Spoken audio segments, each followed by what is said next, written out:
ಮುಂದಿನ ಕ್ಷೇತ್ರ ಬಾಗಲಕೋಟೆ. PC ಗದ್ದಿಗೌಡರು ಇಲ್ಲಿ ಸಂಸದರು ಬಿಜೆಪಿಯಿಂದ, ಹಾಗೆ ಕಾಂಗ್ರೆಸ್ಸಿಂದ ಆಸ್ಪಿರೆಂಟ್ಗಳು ವೀಣಾ ಕಾಶಪ್ಪನವರು, ರಕ್ಷಿತಾ ಇಟಿ, ಅಜಯ್ ಕುಮಾರ್ ಸರ್ನಾಯಕ್, SR ಪಾಟೀಲ್.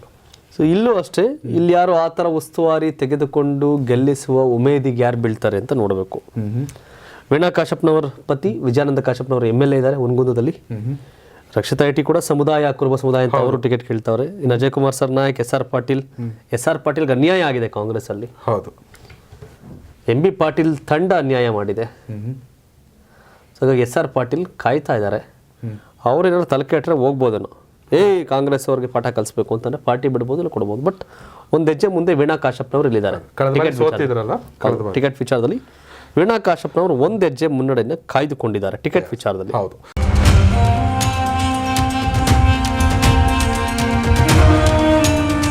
ನಮ್ಮ ಜೀವನದಲ್ಲಿ ಸಾಧನೆಗೆ ಕೊನೆ ಇಲ್ಲ. ಬರೀ ಒಂದು ಪುಸ್ತಕದಲ್ಲಿ ಅಥವಾ ಒಂದು ಸಿಲೆಬಸ್ ಓದಿ ಪಾಸ್ ಮಾಡಿ ಒಂದು ಡಿಗ್ರಿ ಮಾತ್ರ ಕೊಡೋದಲ್ಲ. ಮಕ್ಕಳಿಗೆ ನಿಜವಾದ ಜೀವನದಲ್ಲಿ ಯಾವುದು ಎಲ್ಲಿ ಬೇಕಾದರೂ ಅವನ್ನ ಬಿಟ್ಟರು ಅವನು ಬದುಕಲಿಕ್ಕೆ ಒಂದು ದಾರಿತ್ವವಾಗಬೇಕು. ಅಂಥ ಎಜುಕೇಷನ್ ನಮಗೆ ಬೇಕಾಗಿದೆ.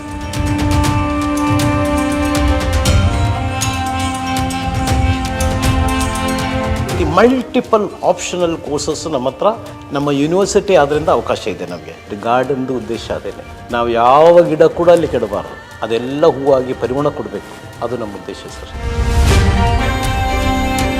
This is a turning point in my career at JCU is what I firmly believe had made me proud being a Gardenian. ನಾನು ಈಗ final year BSc forensic science garden city university ಮಾಡ್ತಾ ಇದ್ದೀನಿ. So you can see some of the examples ಇಲ್ಲಿ ಇದೆ ma'am.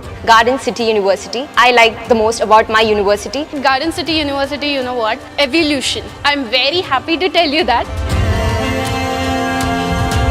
ಯಾವುದೇ ಒಂದು ವಿದ್ಯಾರ್ಥಿ ನಿಜವಾಗಲೂ ಓದಬೇಕು ಅಂತ ಬಂದು ಅವನಿಗೆ ಹಣ ಇಲ್ಲ ಅಂತೇಳಿ ಅವನು ವಾಪಸ್ ಹೋಗಬಾರ್ದು. Study first, pay next.